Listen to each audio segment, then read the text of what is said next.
Assalamu alaikum muhtaram millatdoshlar. Siz Yangi Asr kanalында авыл андагы яшәеш һәм аграр тармакта барган үзгәрешләрне яктыртучы туган җир тапшыруын карыйсыз. Кабат сезнең белән күрешүгә шиксез шатбыз. Бүгенге чыгарылышта Республикада 20 дана сөтчелек комплексы төзелә.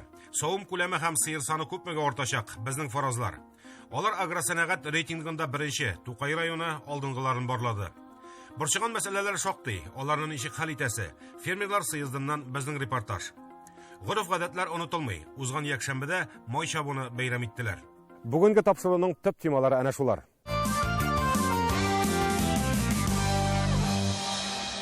Быелга яз кояшлы да, шул вакытта мәшәкатьле дә булып килде. Кем белән генә гәпләшсәң дә, сүз кибетләрдәге бәяләр турында барып тоташа. Ярар, беренчел мөһимлеккә ия дип табылган азык-төлеккә бәяне күтәрмәскә боерды хөкүмәт. Әмма халыкның күпләп кибетләрдән шикәр комы, ярма җыя башлавы пушаманга төшерә. Товарларга кытлыкны үзебез тудырабыз түгелме? Республика җитәкчелеге шикәр комы һәм ярмалар белән үзебезне тәэмин итәрлек мөмкинлегебез бар дип саный. Республикада 2 шикәр заводы бар. Ул безнең Зәй районында, Буа районында. Алар белән бүген сөйләшүне оештырдык. Республикага үзебезгә резерв ясадык. Яңа урожайга хәтле сентябрь аена хәтле безнең шикәр буенча резервны әзерләйбез. Ул безнең бөтен социаль объектлар, кибетләр буенча аларның һәрберсенең контрактлары төзегән һәм ын буенча да президент кушуы буенча бүген резерв ашык буенча резерв әзерләйбез һәм үзебезнең ын переработка заводларына биреп, реестрлар биреп, безнең бөтен 85тән артык ипи пешерү зурдан кичкенәсенә хәтле алсаң шундый производстволар бар, һәрберсенә ын әзерләү буенча безнең резерв әзерләнә.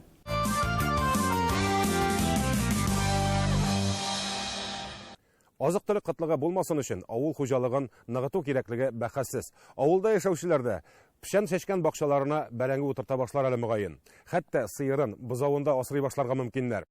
Бүген республиканың терлекчелек тармагы ни хәлдә? Юкка гына үз алдыбызга мондый сорауны куймадык. Узган кара җәй үзен сиздерәме? Нинди яңалыклар бар?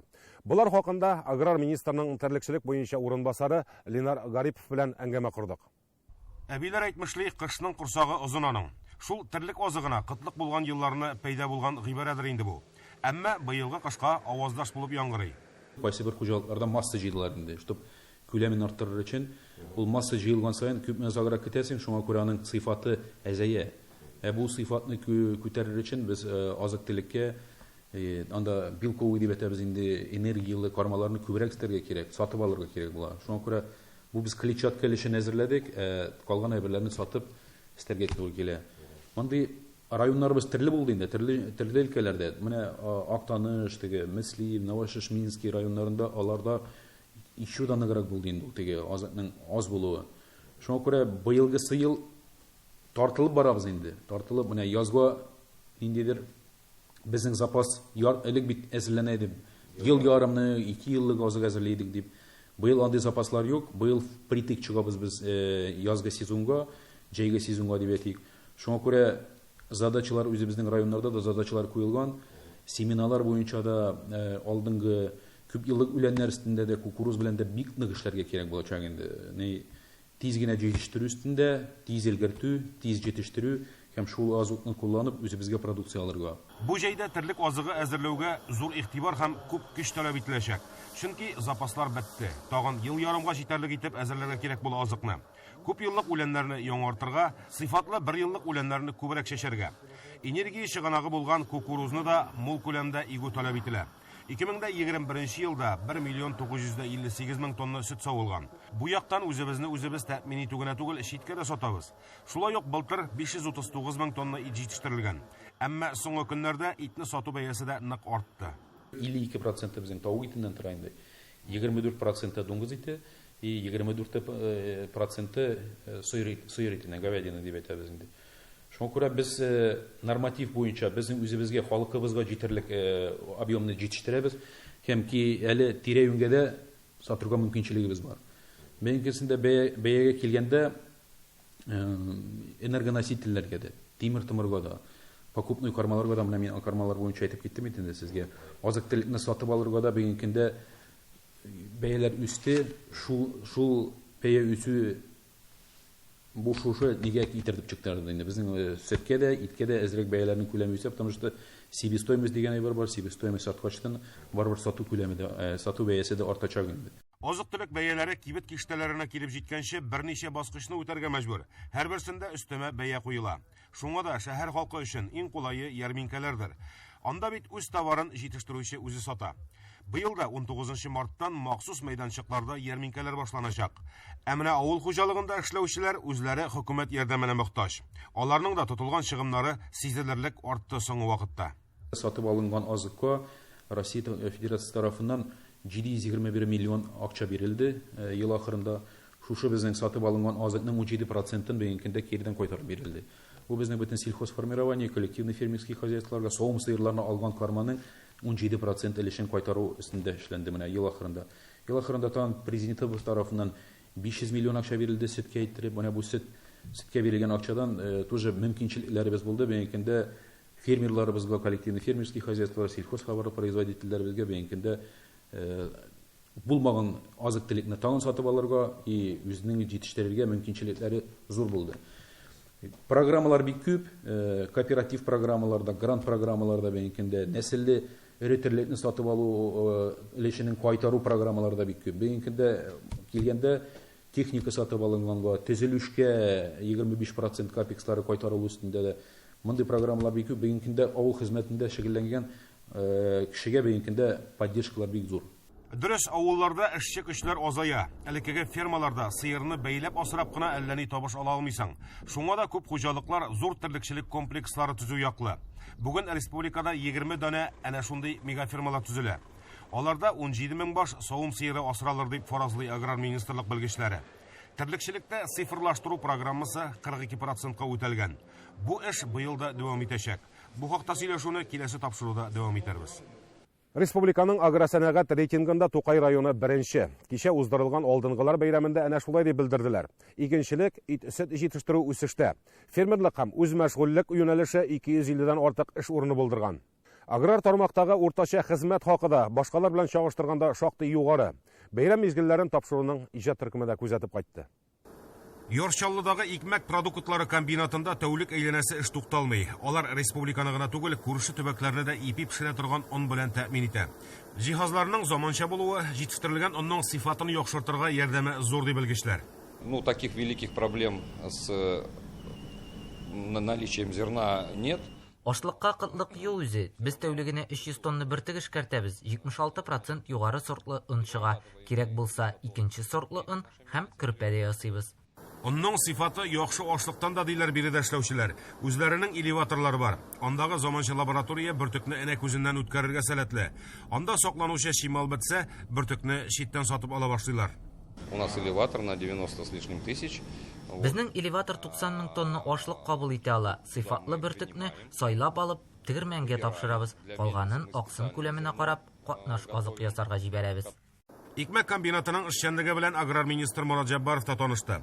Ни дисәң дә, бүгенге көндә мондый җитештерүчеләрнең республикага кирәклеге бәхәссез.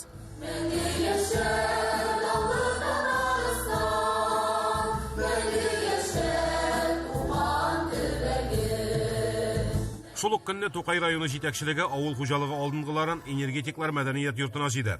Тукай районының һичшиксез бәйрәм ясарлыгы бар бүген дип сәламләде залда утыручыларны Мурат Җаббаров. В отраслевом рейтинге агропромышленного комплекса по итогам прошлого года среди районов республики вы занимаете первое место. В районе работают две крупные компании по разведению птиц, пчелный бройлер, который производит 59% мяса республики, и Камский бекон, который производит 61% мяса свиней в нашей республике. Бүгінгі күнде район ерішкен оңышылар, жетекшілерінің эшләрендә дөрес оештыру, яңа технология куллану, авыл хезмәтчеләренең армый хезмәт итү нәтиҗәсе. Сезгә киләчәктә дә нык сәламәтлек, гаилә иминлеге, мул тормыш, югары уңышлар телим. Бәйрәм белән барыгызны да. Тукай районы игенчеләре узган ел бөртеклеләрдән 92 тоннага якын уңыш җыйган. Бу һәр гектардан 21,3 центнер ашлык дигән сүз. Шикәр чыгындырының уңышы да елына күрә шөкер итәрлек. Гектарыннан 171 центнер чыккан. 185 гектар мәйданда сугарып икенче икмәк үстергәннәр. Бүген иң алдынгы дип табылганнар сәхнә югарылыгына күтәрелде. Алар арасында орлык җитештерүче Сәйдәш хуҗалыгыннан Илгиз Гарфетдинов та бар. Бүтән җылга караганда орлык азрак булды. Но бүтән шортларына китереп, орлыкларны әзерләп, үзебезгә җитәрлек сатарга да байтак кына әзерләдек. Хәзерге көндә орлык сату белән шөгыльләнәбез. Илгиз абыйның аграр тармактагы эш тәҗрибәсе 41 ел. Төрле елларны күрергә туры килгән аңа. Быелгы кышны да начар булмады ди ул. Бүгенге суыкларга да өмет баглавын яшерми. Салкын торуы бик әйбәт инде, уҗымнар ачылмый, шымый. Безнең уҗымнар бит инде в основном яз көне шый. Возврат холодов. Может, апрель айында суыклар тору белән суыклар үтеп китәр. Көзге шәшүләр сакланып каларга может. Бүген менә бездә 20 градус иртән торганда. 3нче көн 28. Димәк, март аенда суыклар булмады, куркыныч түгел. Коркыныч түгел. Уҗымнарга әле уҗымнар ачылып бетмәде. Кар булай тору да резко җебетсә агып кына китә бит инде карсы. Республикада барлык җитештерелгән итнең 35% Тукай районына туры килә. Монда кошчылык һәм доңоз ите җитештерүчеләрнең өлеше зур. Бүген тәүлеккә 95 тоннага якын сөт савыла. Бу узган елга караганда 6 тоннага күбрәк. Районның зур шәһәрне кулачлап урнашуының да файдасы тигәндер. Авыл хуҗалыгында эшләүчеләргә программа нигезендә 110 мең квадрат метр торак төзүгә ирешкәннәр. В районе действует свыше 14 тысяч личных подсобных хозяйств. Районда 14 меңнән артык шәхси хуҗалык эшли, 97 фермер хуҗалыгы бар. Алар барысы да районның авыл хуҗалыгы продукциясенең 3тән 1 өлешен җитештерә. Акчага әйләндерсәк 615 миллион сумлык була. 46 гаилә фермасы эшләп килә. Алар 4200 баш мөгезле эре терлек, 700 меңнән артык кош-корт асрый. Фермерлар 250 авыл кешесен эш белән тәэмин итә. Яршаллы янәшәсендә урнашкан хуҗалыкларга да хезмәткәрләрне тотып тору җиңелләрдән түгел. Эш хакын тиешле югарылыкта түләмәсәң шәһәргә китә дә бара. Тукай овощи хуҗалыгы сыер савучысы эшеннән дә, түләвеннән дә зарланмады. Зимовка скота у нас идет отлично. Сыерлар яхшы кышлый, барсы да әйбәт. Тәүлегенә 700-800 литр сөт савабыз. Бер сыерга уртача 15 литр туры килә. Кайберләре 20 литр да бирә. Эше барның ашы бар дигәндәй, тырыш алдынгыларның хезмәтен бәяли белергә кирәк. Шөкер, бүген сәхнәгә менүчеләргә мактау грамоталары да, дәрәҗәле исемнәр һәм рәхмәт хаклары да шактый бирелде. Бу исә үз чиратында тагын да тырышып эшләргә канатлар куя.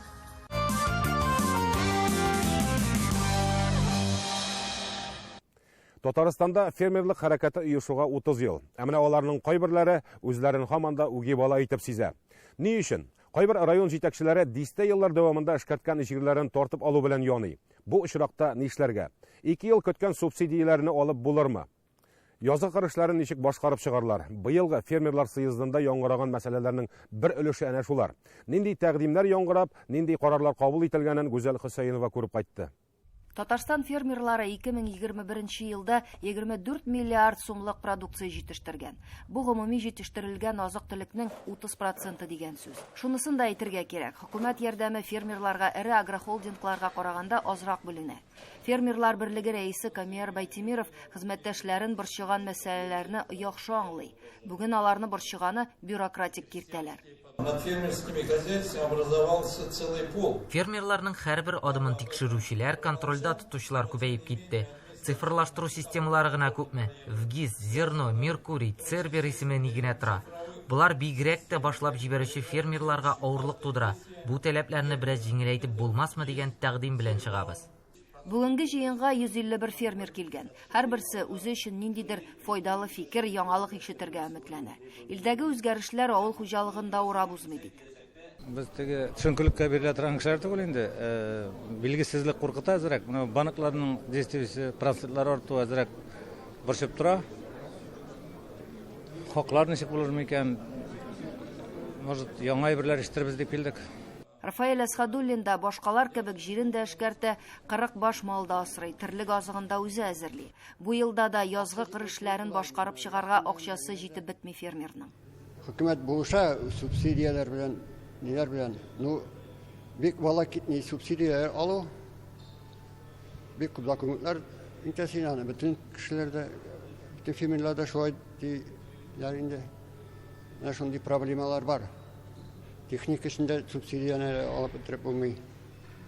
2 yıl inde dokumentlar topşırsak da. Bu mesele күпләрнең башына тимер тарак. Хәтта аграр министр да үз чыгышында моңа аерым тукталды. 2019 ел өчен гариза бирүчеләрнең барысы да субсидия акчасын алып бетермәде әле. Татарстан Республикасы президенты белән соңгы 4 еллык акчаларын түләп бетерергә килешенде.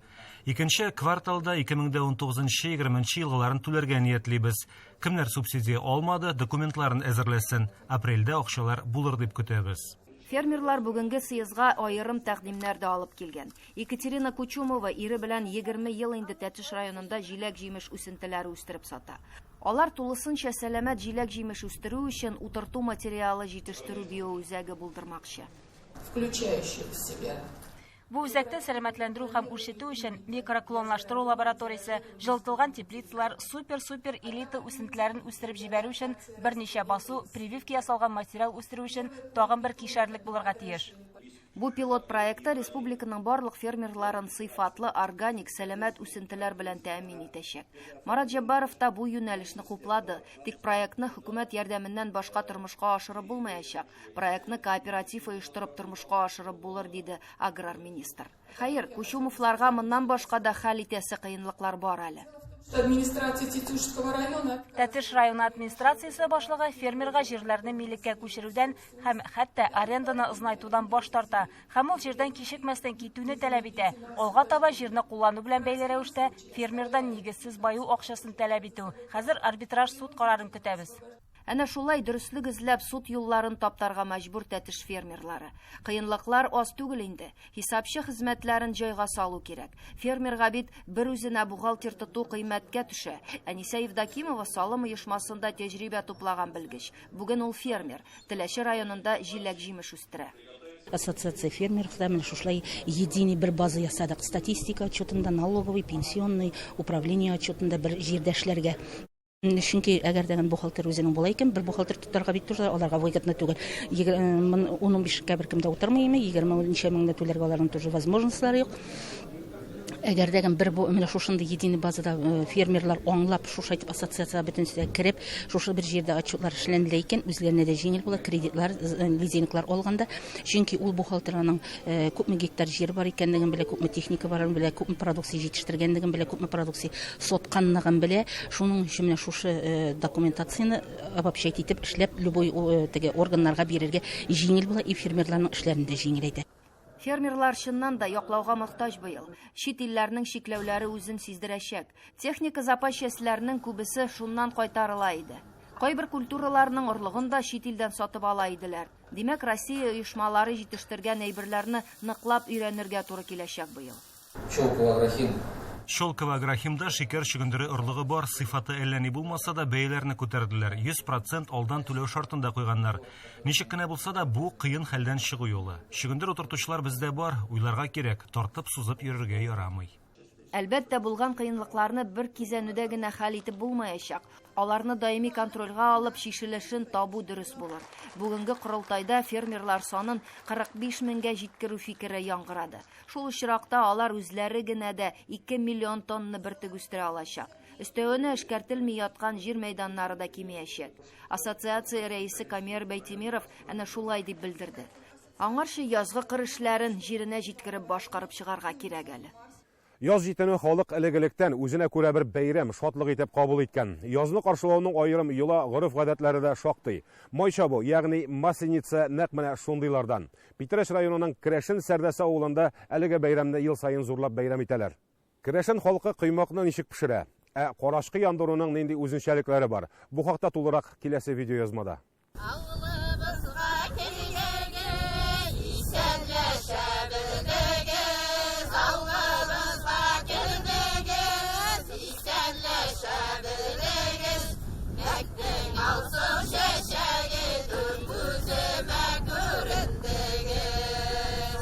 Кыяр җылыта башлады, аю өненнән чыкты, димәк яз җитә. Майчабу бәйрәмен үткәрергә дә вакыт. Мәҗүсилектән үк калган кышны озату йоласы халыкта һәр вакыт ниндидер яңалык, якты өметләр белән бәйле булган. Май чабу бәйрәме бер атна дәвам итә. Аның инде башланганы безнең атна башында иде, менә атна ахырында инде безнең бүген прощение көне, ул прощение көне дип аталар безнең керәшенчә.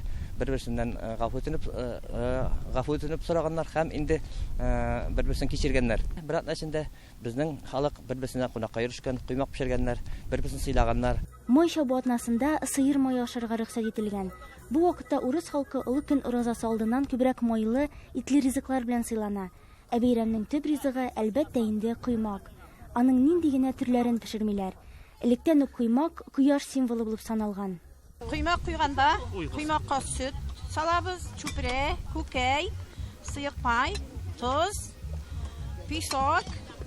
Шуларны әйбәтләп булгатабыз да, он салып, коймакны әзерләп куябыз.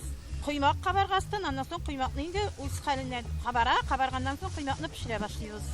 Иман әйтеп башларга кирәк, коймак тәмле булсын өчен, коймакны тәмле булырга тиеш.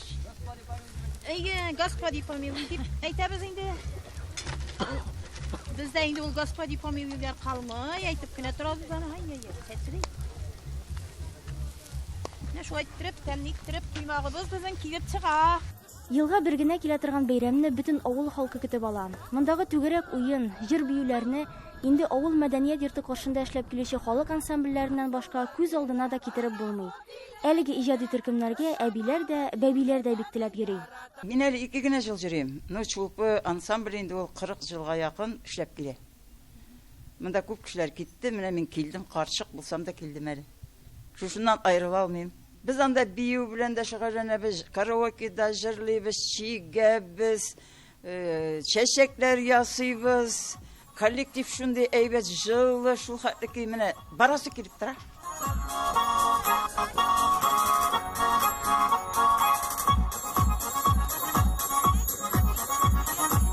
Безнең иң өлкән ансамбльләр ул ансамблебыз Шулпы ансамбле 1986 елда төзелгән.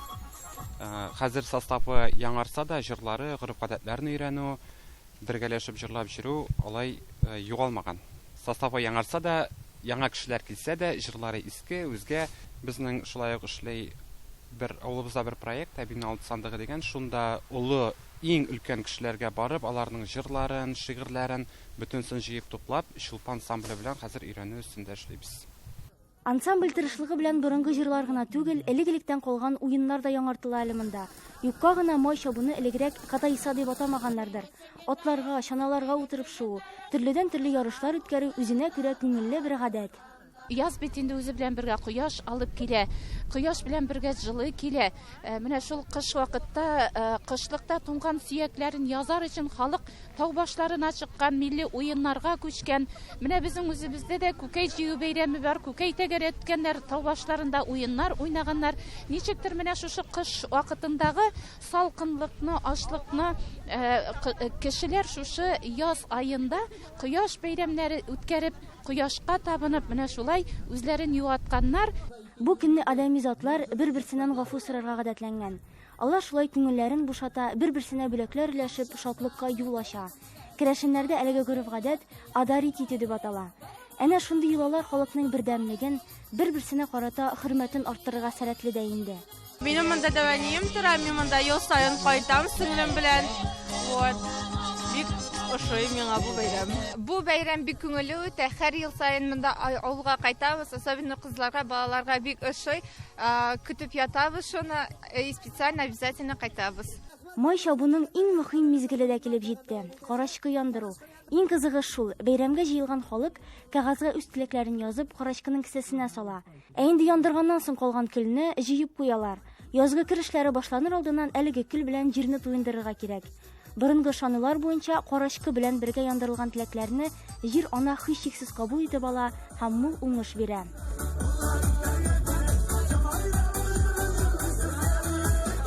Карачкының кесәсенә язып салган теләкләрнең уңыш хакындагысы җир кешесе өчен иң кадерлеседер.